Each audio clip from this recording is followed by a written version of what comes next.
Bien-aimés dans le Christ, que la grâce de Jésus-Christ notre Seigneur, l'amour de Dieu le Père et la puissance du Saint-Esprit descendent maintenant sur nous pour nous aider à méditer cette parole, afin qu'elle puisse porter du fruit dans notre vie pour la plus grande gloire de Dieu et le salut de nos âmes.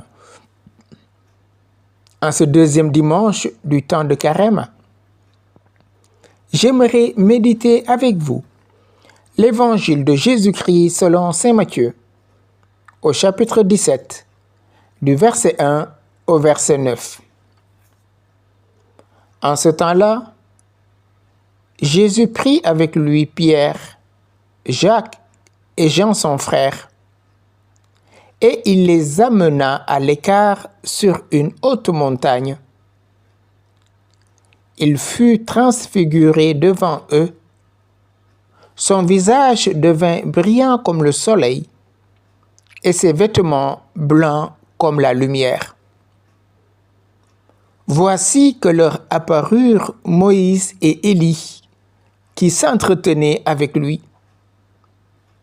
Pierre alors prit la parole et dit à Jésus: « Seigneur, il est bon que nous soyons ici.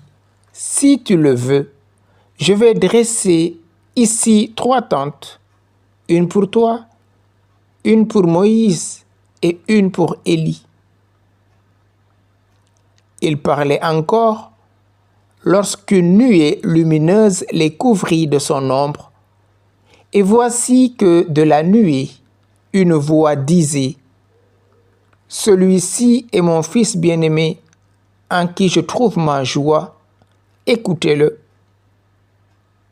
Quand ils entendirent cela, les disciples tombèrent face contre terre et furent saisis d'une grande crainte.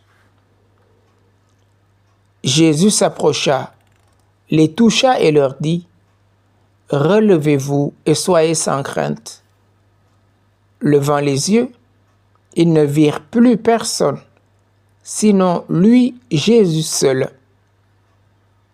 En descendant de la montagne, Jésus leur donna cet ordre: « Ne parlez de cette vision à personne avant que le Fils de l'homme soit ressuscité d'entre les morts. » Bien-aimés dans le Christ, dimanche dernier, c'était le tentateur qui amena Jésus sur une haute montagne, un endroit élevé, et sur le pinacle du temple, pour le tenter. « Si tu te jettes, les anges te prendront.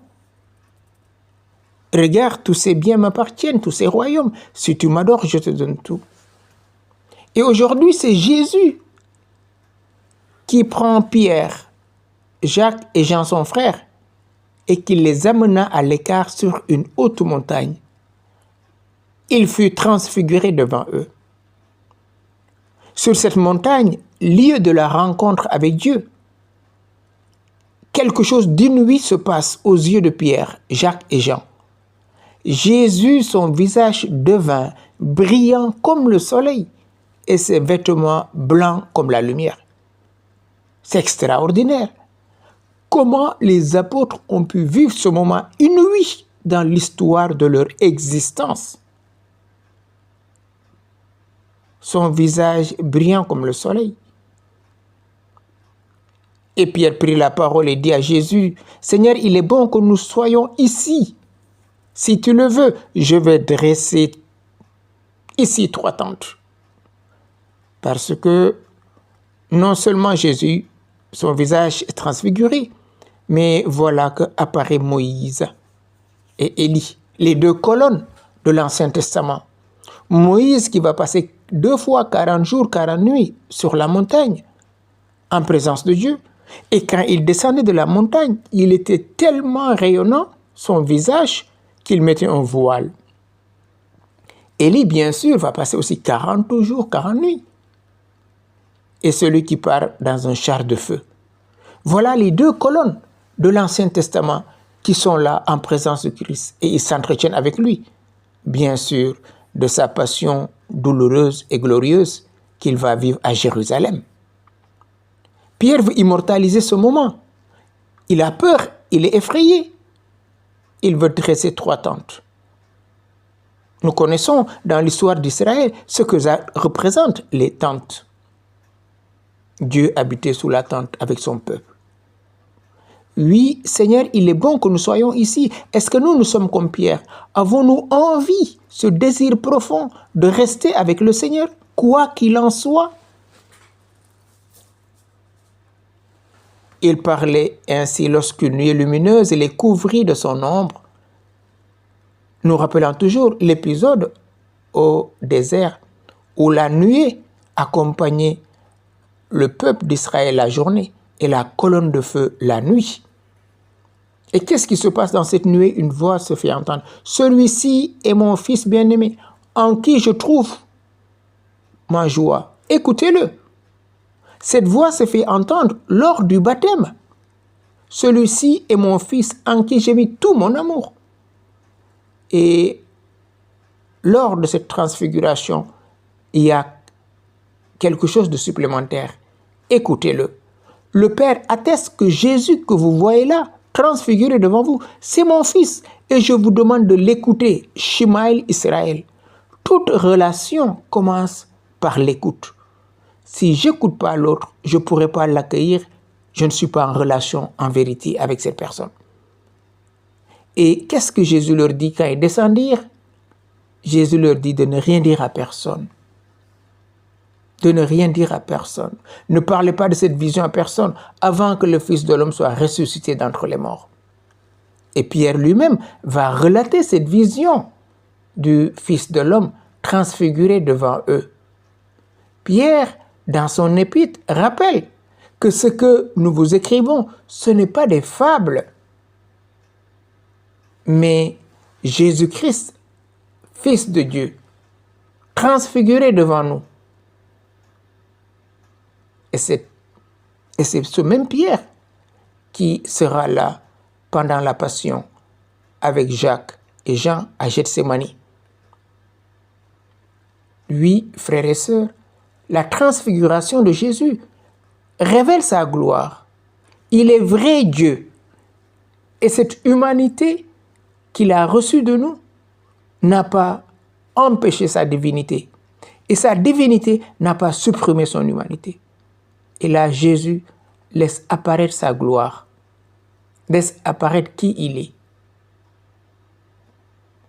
Voilà ce qu'avait dit le prophète. Au milieu de vous, je susciterai un de vos frères. Au milieu de vous, je susciterai un de vos frères, dit le Seigneur. Deutéronome 18, verset 15. Et vous l'écouterez. Et vous l'écouterez. Demandons à Jésus en ce temps de carême d'ouvrir nos cœurs à sa parole, qu'il vienne lui-même nous éclairer, nous assister. Seigneur Jésus, tu connais notre désir de t'aimer, notre désir de te suivre. Viens dans nos cœurs. Viens nous embraser du feu de ton amour. Ne permets pas, Seigneur, que nous soyons séparés de toi. Augmente en nous cette grâce de nous laisser visiter par toi, de nous laisser transformer par toi. Ô Saint-Esprit, toi qui fais toutes choses nouvelles en ce temps de carême, aide-nous à suivre Jésus dans le dépouillement, en acceptant de mourir en nous-mêmes et laisser Jésus opérer sa grâce dans nos vies. Visite-nous, sonde nos cœurs